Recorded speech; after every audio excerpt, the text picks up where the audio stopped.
पूरी दुनिया में सबसे अधिक टीबी के मरीज भारत में हैं। पूरी दुनिया में जितने टीबी के मरीज हैं उनमें से हर चौथा मरीज भारतीय होता है। पुराने ज़माने में टीबी एक लाइलाज बीमारी समझी जाती थी। जिसे ये पता चलता था कि उसे टीबी है वो एकदम भयभीत हो जाता था। लोग उसके बारे में सोचते थे कि शायद अब वो नहीं बचेगा। मरीज समाज से पूरी तरह से कट जाता था। आज के समय में टीबी लाइलाज बीमारी नहीं है। उसकी डायग्नोसिस अगर टाइम पर हो जाए, यानी बीमारी का पता चल जाए समय से और उसका सही तरीके से इलाज हो जाए, तो टीबी पूरी तरीके से ठीक हो जाने वाली बीमारी है। कई बार डॉक्टर के पास मरीज उस हालत में पहुंचता है जब टीबी बहुत ज़्यादा फैल चुकी होती है, और उसका कारण ये है कि लोग टीबी के लक्षणों के बारे में या तो जागरूक नहीं है या फिर वो जानबूझकर उन्हें अवॉइड कर देते हैं। तो आज के वीडियो में हम टीबी के लक्षणों के बारे में ही बात करेंगे। तो नमस्कार, मैं हूं डॉक्टर राम प्रकाश अनंत और आप देख रहे हैं जन स्वास्थ्य है। वीडियो शुरू करने से पहले मैं फिर आपसे एक बार अपील करना चाहता हूं कि यह एक साइंटिफिक चैनल है। मेडिकल साइंस और हेल्थ के बारे में साइंटिफिक और ऑथेंटिक जानकारी आपको इस चैनल पर मिलेगी। तो चैनल आपने सब्सक्राइब न किया हो तो कर लें। वीडियो अच्छा लगे तो उसे लाइक करें और शेयर कर ज़्यादा से ज़्यादा लोगों तक पहुंचाएं। टीबी की बीमारी माइकोबैक्टीरियम ट्यूबरक्लोसिस नाम के बैक्टीरिया से होती है।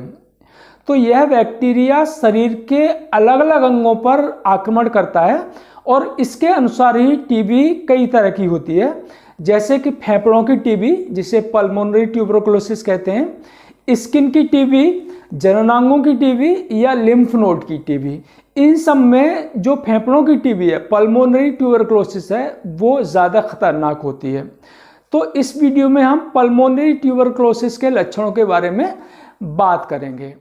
तो पल्मोनरी ट्यूबरक्लोसिस के जो मुख्य लक्षण हैं उनमें लगातार खांसी बने रहना, खांसी के साथ बलगम आना, बलगम में खून आना, वजन कम हो जाना, भूख कम लगना और हल्का बुखार रहना, ये टीबी के प्रमुख लक्षण हैं। अब कई बार मरीज इन लक्षणों को अनदेखा कर देते हैं या वो इन्हें पहचान नहीं पाते हैं।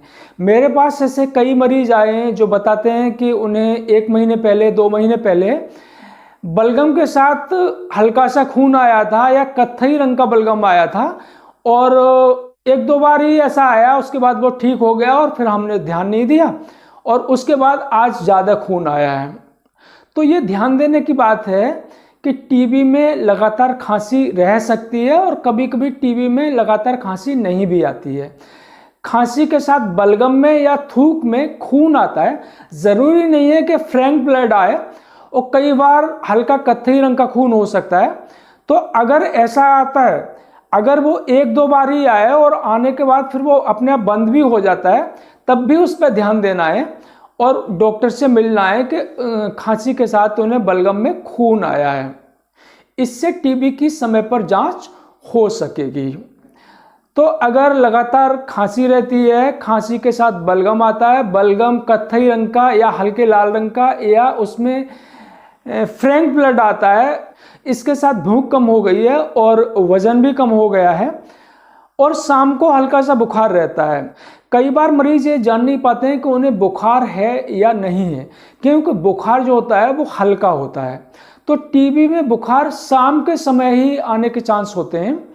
तो अगर शाम को आप थका थका महसूस करते हैं, ऐसा लगता है कि आप सिक हैं, बीमार हैं और फुर्ती नहीं है शरीर के अंदर, तो हो सकता है कि आपको बुखार हो।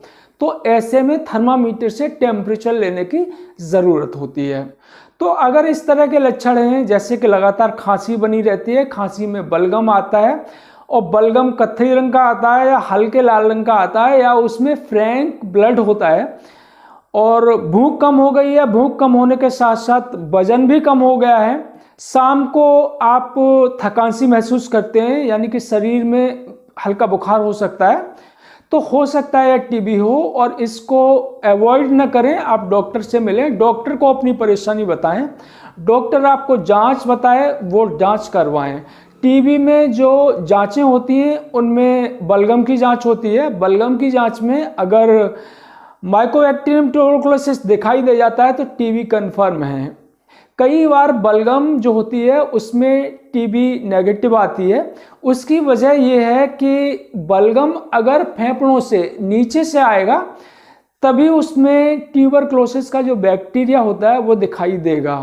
अगर बलगम अंदर से नहीं आ रहा है तो फिर हो सकता है कि टीबी नेगेटिव आए। तो कई बार टीबी जो बलगम की जांच है उसमें नेगेटिव आती है, लेकिन एक्सरे में फाइंडिंग आ जाती है। तो टीबी की जो जांचें हैं उनमें बलगम है, एक्सरे है या कभी कभी सीटी है, ये मुख्य जांचें हैं और इससे ही पता चलता है कि टीबी है या नहीं है। उम्मीद है कि वीडियो आपको पसंद आया होगा। वीडियो आपको पसंद आया हो तो उसे लाइक करें और शेयर कर ज़्यादा से ज़्यादा लोगों तक पहुंचाएं। धन्यवाद।